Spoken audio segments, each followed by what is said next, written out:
That text file? Okay. So you're in domain name manager, you're in total DNS control. You should have an option to upload basically a text file into the meta tag. I'm going to add that new text record. The text name, Google wants it to be Google site verification with this. So you'll copy that. Okay. You'll come back where it says text name. You're going to put Google site verification, that whole first part. Come back. This is your unique ID for Google to figure out who you are. Copy that. Come back to your total DNS control. And the text value, put that in there. After you're done, you click OK, and it'll just automatically start doing everything for you. And then after that, like I said, give it about 3 weeks or a month, and Google will come out and index you. You'll get the note like, hey, we finally indexed you, and say verified, and you'll be happy. And then you can type in your domain name in Google, and there you'll be. That's a good feeling. I'm sure. Yeah, it took me a while. I didn't think I knew what I was doing, and then it finally did it, and I was like, it just takes them a while to come to index you. It makes sense, though. I mean, they're servicing millions of websites every single month, so they're going to take their time. You guys, go ahead. How does Yahoo index your website? Yahoo indexes your website basically the same way Google does. I think Yahoo takes a lot of Google's information from their database and stores it on themselves. But Google, the way I understand it from all the training I've done off them, is they're going to look at 3 things. First is your domain name, okay? The next part is they're going to come down here on your title, okay, the page name basically. And they're going to look at that. So if you have individual pages that you can name, for us, we're not allowed to name our own pages. If I could, I would have named this number the name of the page, because it would have had more relevance. Google would see that better. Okay, but we can't. But most of you probably can if you guys have your own complete web hosting. You can make that page name to the page title. You want to keep them the same. Okay, you look at that. Then they're going to come down here and they're going to look at your tab. Have the tab the same name. They're going to go to all 3. They're going to go, okay, this is V Group Homes. This is their hot listings. Okay, let's go to the tab. That's their hot listings too. Okay, that's good. They're going to come back down. Okay, the tab for it is hot listings, so it must be hot listings. Now I have this as an iframe, so they can't index any of this information because it's an iframe. And I'll tell you what those are. But basically, what you would want to do on this page is that you would want the title to say Joe Smith's hot listings. Please take a look at all these hot listings. All the pictures are on the bottom. Click to see virtual tours. We also have another link for our hot listings at this website for complete detailed virtual tours. To contact us about our hot listings, please click this link. And you want to keep referencing hot listings over and over and over again. Not repeated, not completely where it's like every word's hot listings, but just enough to Google to see that everything on that page is about hot listings, so that when they type in that keyword, hot listings in Google, that's what's going to show up, because you have all of it.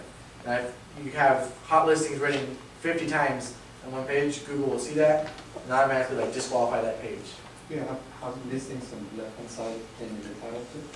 Yeah, right here on the, where they can click at, the page title, and you should have it up here too. If you can name your page, name the page what your page title is, if you have that access.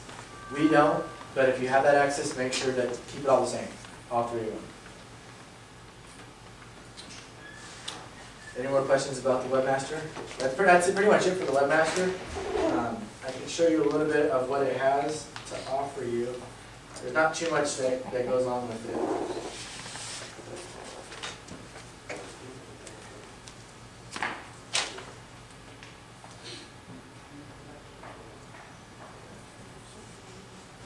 Okay, after you're done, it'll say verified. Until it's not verified, it's going to always say verify this site. But once it's verified, it'll be right here. You can click on it, and it'll bring you just a dashboard of what everything is. Analytics already does it for you, so it's kind of redundant to have this except to get indexed. So it's really nothing different from what Google Analytics already does. The only other thing that's nice about it is submitting the sitemap. And 23 pages of my website are indexed with Google, so it'll tell you all the pages that are indexed with them. So pretty much every single page on my website Google has it in their records. So you can look at that and see what pages are indexing.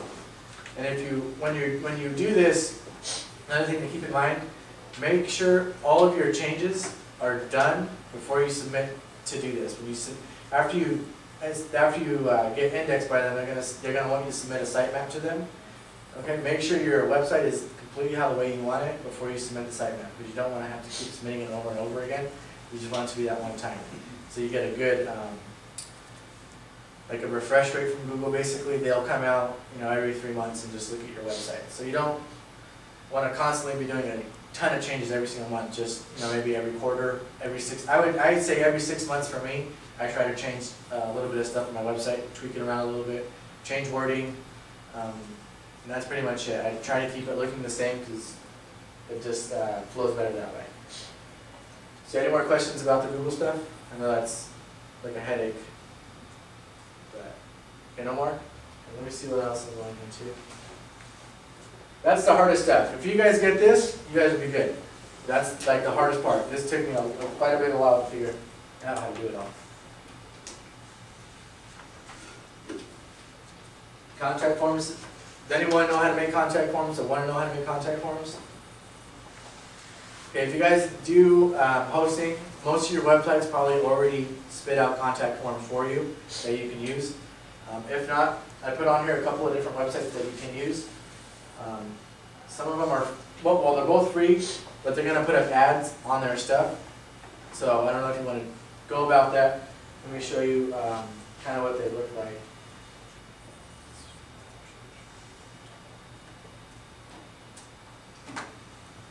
This responsive attic one was,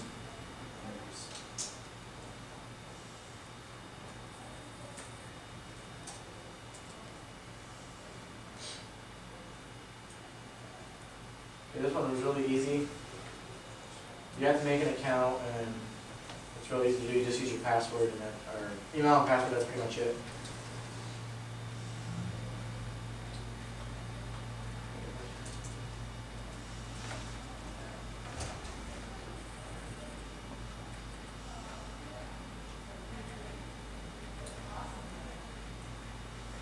This is really easy to do. Responsimatic's free. They're going to put an add on with the form, but if you want to go about it in a free way, this is it right here, or this is one of them. You can add as many different fields as you want. Okay, for me, all I want to know is your name, your phone number, and email address. That's it. Everything else I can get from you at a later time. If you can fill those out, that's great. That's all I want. So most of your forms, that's probably how it's going to be. They all default. When you make it on this website, Responsimatic, they automatically do it for you. So you don't have to really create much of it. Once you're done, you'll get the HTML code.